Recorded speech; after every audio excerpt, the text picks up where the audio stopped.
I've never been the loudest voice in the room. Never been the one slapping backs at happy hour or giving flashy presentations. But when you've spent as many years as I have building something from the ground up, you learn. Noise that keeps a company alive. It's the quiet work, the kind that no one sees until it's gone. I've been here over a decade. 6 patents to my name. 6 designs that keep our flagship products running. Patents that aren't just pieces of paper, but the reason this company has a market to sell to at all. I don't brag about them. I don't need to. Every time a customer buys our product, every time one of our systems hums along without a hitch, that's my fingerprint. Late nights, cold coffee, diagrams spread across my desk under a single lamp. Machines worry in the lab as I run tests. Those moments aren't glamorous, but they're mine. And I always thought, in this company, that kind of work spoke for itself. The first whispers came on a Tuesday morning. A new CTO was coming in. Brilliant guy, they said. Visionary. Big ideas. Going to shake things up. I've been in this game long enough to know what that means. New leadership rarely comes without a few broken pieces in its wake. And bringing in his own people. Yeah, that's usually code for get ready to see some desks cleared out. Still, I tried to keep an open mind. Maybe he'd respect the work already in place.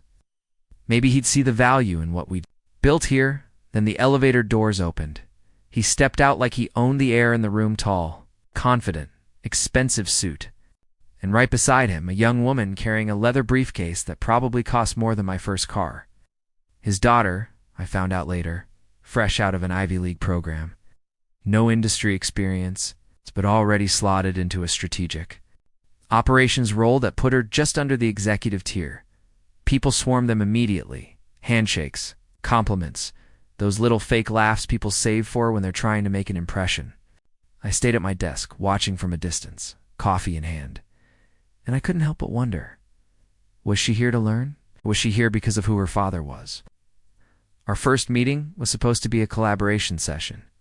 Her words, not mine. She breezed in 10 minutes late. No notebook, no laptop, just her phone in one hand and an iced latte in the other. She didn't even glance at the whiteboard where I'd already mapped out the agenda. Instead, she scanned the room like she was deciding if the furniture matched her mood. Then it happened. She stopped in front of me, tilted her head slightly, and with this casual little smirk said, "Hey boy, can you grab me another coffee? 2 pumps caramel, oat, milk, extra cold." At first I thought I misheard. Did she just... Nah, nobody says that in 2025. Not in a corporate setting.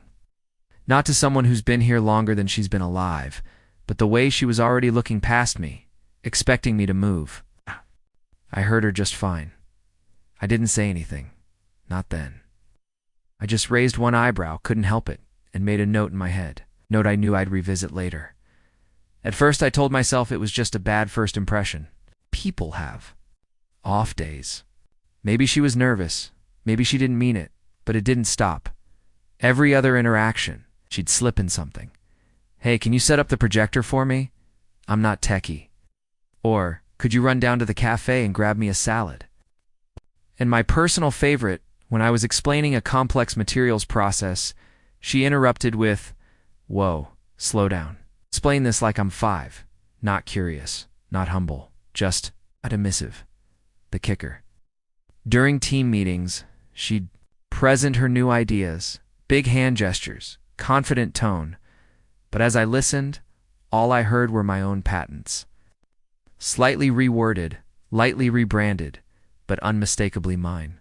6 of them, filed over years of late nights and missed weekends, now being paraded around like they were brainstormed over brunch. I'd sit there, watching her, my expression neutral but my jaw tight. On my laptop screen, the very diagrams. She was butchering my name sat in bold on each patent. Right there in black and white dot inside, the irritation was building, not the loud kind. The slow, simmering kind that doesn't just go away. It happened on a Tuesday. Nothing special about the day. Just another meeting in the glass-walled conference room. It's the kind where coffee goes cold before anyone actually makes a decision. I'd just laid out a fix for a recurring issue in one of our production lines. Not theory, a solution I'd tested, refined, practically gift-trapped for the team. She laughed, not a nervous laugh. Not even a, "that's funny, but I don't get it" laugh. A dismissive, short, cutting laugh. Then she said, "Don't worry, the real engineers will handle it." The words hung in the air like smoke. I didn't respond right away.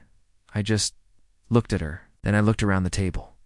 Every pair of eyes was on me. Some were curious, others sympathetic. A few, almost entertained, like they were watching a match about to start. Inside, my chest tightened, my jaw locked. I could feel the pen in my hand bending slightly under. The pressure of my grip, part of me wanted to unload right there. List off every contribution I'd made, every patent. Every late night in that freezing lab when she was probably asleep in her penthouse. But I didn't. Not yet. Instead, I just gave a small, polite smile, the kind you give when you're filing something away for later. The kind that says, "I heard you." I won't forget this. I was heading back to my desk after the meeting, still chewing on her words, when I heard it, her voice. Just beyond the corner, low but not low enough. "I don't get why we keep old school. Guys like him around. Doesn't fit where this company is going." It stopped me in my tracks. Old school doesn't fit.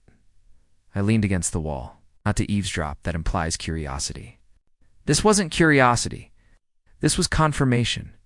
Her laugh followed, sharp and quick, before the conversation drifted toward weekend plans and rooftop brunches. I just stood there, staring at nothing, the hallway suddenly feeling colder. And then, my mind started playing back the reel, sleeping in the lab during the early days. Curled up in a chair with my jacket as a blanket, eating instant noodles over blueprints at 2 a.m. because deadlines didn't wait for takeout.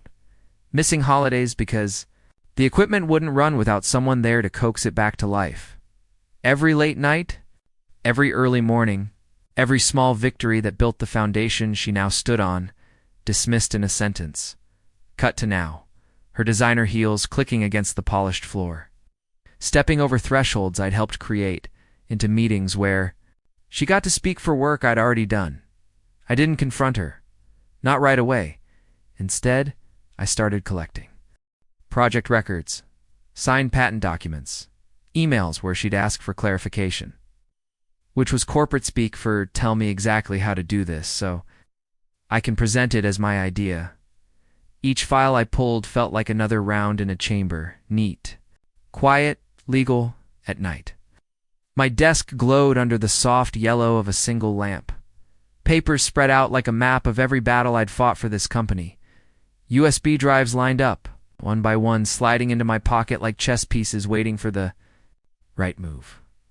And then, almost like the universe was helping, her big new project hit a wall. The kind of wall you can't climb unless you know the architecture down to the last bolt, a wall I'd designed. She came to me with that smile, no one meant to disarm. I just nodded and said I'd look into it. What I didn't say was that I already knew exactly what was wrong and that fixing it would be my choice, not hers. The invitation read like a victory parade. Alhan's meeting live demo of our next big leap forward. Her name was at the top. The room was packed. Executives, engineers, interns craning their necks. The CTO beamed from the podium as his daughter took the stage. Brimming with that rehearsed confidence, she clicked to start the demo. For the first 30 seconds it ran smooth. Then, without warning, the system stuttered, froze, and died. A ripple went through the crowd. Her smile twitched. The CTO glanced toward me. I took my time standing up, walking to the console with steady, measured steps. "Let's take a look," I said, fingers moving across the keyboard like they'd done 1,000 times before. A few keystrokes, a bypass here, a reset there, and the screen came back to life, but not with her interface. Instead, the company logo faded into a technical schematic, lines of code, diagrams, and in the corner of every page, my name, the signature on each of the 6 patents that made the system possible. A hush fell over the room. It wasn't an outburst. It wasn't revenge. It was just the truth projected 30 feet high. I stepped back, nodded once, returned to my seat. The applause was slower this time. But it wasn't for her. The silence after the screen faded was heavier than any applause. It started small, a few murmurs from the back row, the papers shuffling, then the whispers spread. I didn't have to say a word. The patent spoke for me. The CTO's jaw tightened, the kind of expression that happens when someone realizes they've been blindsided, and that there's a legal trail leading straight to them. His daughter's shoulders slumped. She stared at her notes, her pen rolling slowly between her fingers. The glib smile, the easy arrogance gone. She wouldn't meet my eyes. Across the table I caught the subtle nod of an engineer who'd been there almost as long as I had. He knew.